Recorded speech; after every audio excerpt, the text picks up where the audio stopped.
Hey everybody, Norm over here. Excuse me, can I make a call? Yeah, would you please? Are you still capable of dialing? My wife. Oh, there you go. Anyhow, I got two of my old buddies here. King Cotton, who I have a long history with. We used to have a band back in the 80s and 90s, and we had a great soul band that was really cool. And You Jason, thought it was cool. well, I mean, I made it cool. And then Jason Gutierrez, one of my favorite guitar players ever, Sal, our teacher's son, who is one of the funkiest guitar players on the planet. And then King is one of the funkiest dressers on the planet.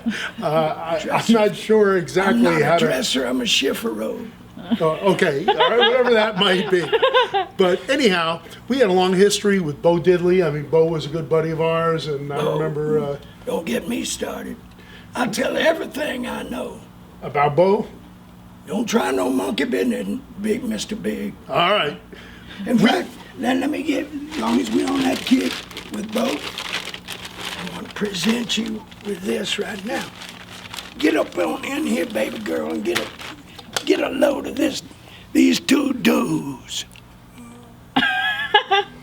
When the last time you seen two dudes and one bull? Well, that's too long. King Cotton and Bo Diddley. You blame me? You blame me? You went out with that bull for a You long blame time, me? didn't you? I did. Yeah, which was a good-looking bull. He had a big old schlong. Oh, sorry about that. Anyhow, I ain't sorry. I'm sorry, guys. I had to bring my buddy in here. But anyhow, we backed Bo Diddley You up get me? many times. I got you. And Not close enough. are you up front here? Or? That's me. Anyhow, You know, that's sorry when about you this. smell my friend. Thank you. Anyhow, That's where you we walk. backed Bo up many times. I remember we had actually 3 singers besides King, and we kind of blew Bo's mind because Bo wanted us to, play his typical tunes and stuff like that, and we had all the tunes that like Bo did with the Moonglows, right? Let me tell that story. Okay. We was at the Santa Monica Pier, and to steal Karen King, I think it was, she was a promoter there. She told me about 2 or 3 years ago that we still hold the record for the most attendance with that Bo show that we did. And we had a 10-piece R&B outfit and vocal group thing. And we was doing one of my favorite Bo tunes called I'm Sorry. I'm sorry, we... And they go, whoop, whoop. That was Harvey Fuqua and the Moonglows that backed him on that. And I kept bugging him. I said, Bo, man, I'm sorry, can you do that? He didn't want to do it. I ain't never done that song. Let me tell a story. But I actually was the Mr. bass Big. player for a minute, and I started it on the bass, and Bo had no choice. No. That's not the way it went. See, there you're messing everything up. Well, one of us is too old to I remember. know it's your stove. All right, sorry but about it's my that. story. All right, go for it. And so I kept bugging him. He said, King, I wish you'd quit bugging me. Leave me the fuck alone about doing that song. I ain't never done that song before anyways. And I said, okay, gonna be like that, you old ornery bastard. And so he was back there tuning up and all these people, and I was out there yakking to the folk and stuff. And all of a sudden I hear, ding, ding, ding, ding, ding, ding, ding, ding, ding, ding, that heavy-ass tremolo. I said, oh, my God, Bo, getting ready to do I'm Sorry. This is a song he ain't never done before, and about 10,000 people on that pier. I ain't lying, Junior. If I'm lying, I'm dying. And they all start giving it that. And I looked back at Bo, and he went like that and winked at me and went, because I've been bugging him for days. Yep. You didn't start it. You fell in after that.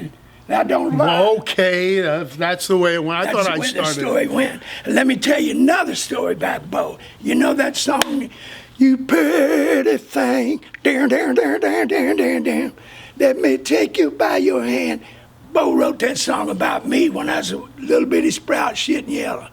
And he used to call me his pretty thing because he went with my mama Gladys.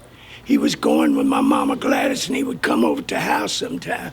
He'd see me, pretty as I wanted to be, scooting around the house like that. He called me your pretty thing. And so next thing I know, he wrote that song about me. And so... And if you believe that, no. So anyhow, We had a lot of fun playing together, and we had Rudy Ray Moore, who was our buddy, the Dolomite. He would always say, the King. He would always refer to me, how you been doing, the King? I said, not too fucked, Rudy. How about you? How about you? Yeah, he and Bo were backstage, and one of their things was, I don't remember who said this to who, but one of them said, your mama's so ugly that she's got to sneak up on a glass of water. And they would do like these dirty dozens, and they'd be glass to get a drink of water. Yeah. So all that kind of stuff. But they're trading back all these dirty dozens. These guys have a badass group, and they do some Bo tunes, and they do all kinds of other stuff. Jason's one of my favorite guitar players. So they play a little of that Bo stuff. Just Jason Gutierrez. My long slanger.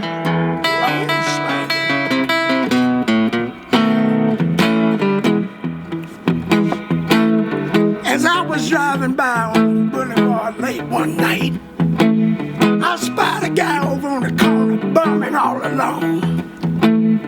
I slowed down to see what he said. He said, hey, by any chance you going my way?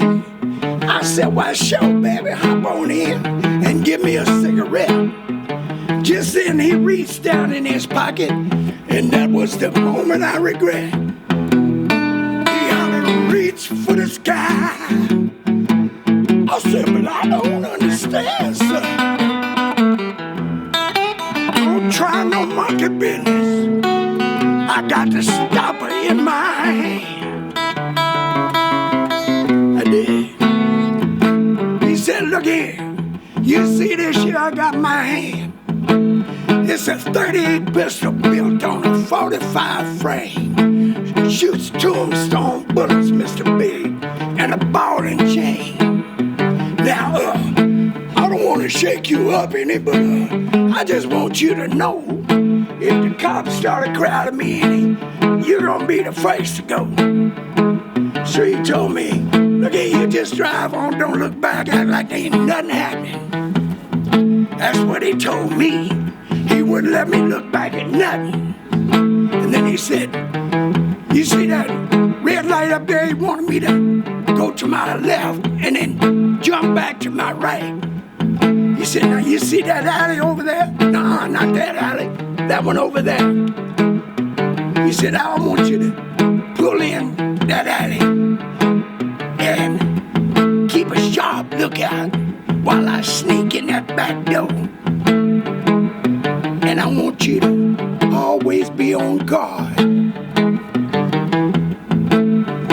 Cause he wanted me to put my foot on the gas pedal and mash on it real hard when he come out there with all that money. He said, now don't let me come out there and be done double cross. Cause it's murder when the heat's on. He ought to reach for the sky. I said, but I don't understand, sir. He said, don't try no monkey business. I got to stop it in my hand.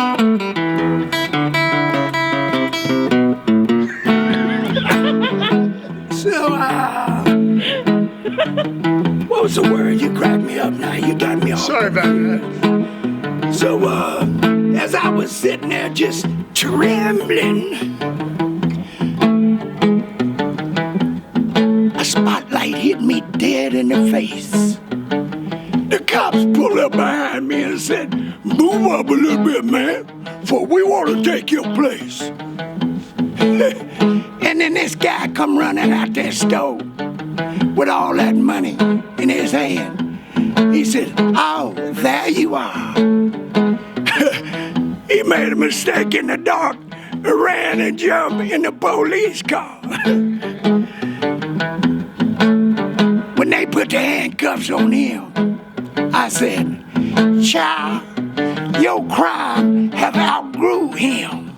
And they said, yeah, we're gonna put him so far back in jail this time that they're gonna have to pump air into him.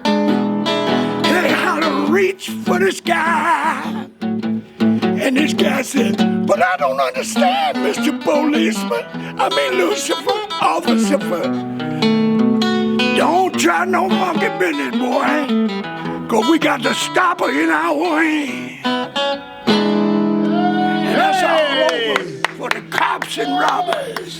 The great King Cotton Jason Gutierrez. I'm gonna get Bo you, Diddley, sucker. He's a motherfucker, Bo Diddley, man. He used to crack me up, man. He reads for this guy, you know. Don't start no monkey. He was a character. I don't understand, sir. So anyhow, just as our history. Thank y'all. Thank you. One hand clap. All of y'all. All of y'all. One hand clap. Paid to get in. You don't have to pay to leave. You don't dig me. So I started out as a keyboard player in King's band. Then the bass player went out of town. I knew the chord changes, so I ended up playing bass for 2 years. We had a ball. It was one of the most fun times I ever had playing music in my life. Yes, sir. And there were a lot of crazy stories, a lot that I can't repeat because we could probably still be arrested for We some of can them. repeat them, but why ain't you in church?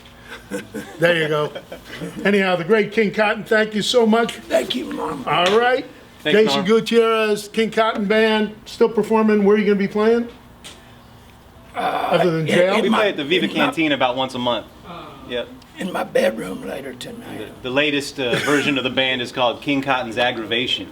Because these boys piss me off. What else is new? So young and I'm such an old dude. But it's all good. It's all good. Y'all come on out.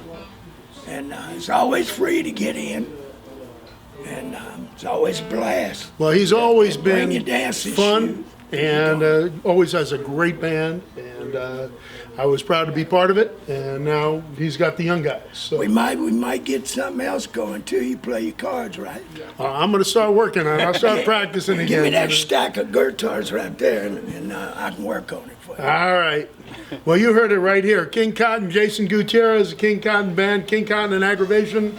And I'll do my best to aggravate this guy, Yeah. just like the old days. I heard you just sold that guitar a while ago. You must be making some long green these days. I was going to ask you if That was a gift. I gave it to charity. Can I hold that 50 of those? Because I was going to go to this tire place around the corner. Yeah, you could hold that 50. All right. All right. Give me some love. There it is. Jason old buddy. Gutierrez. The man. Norm's Air Guitars.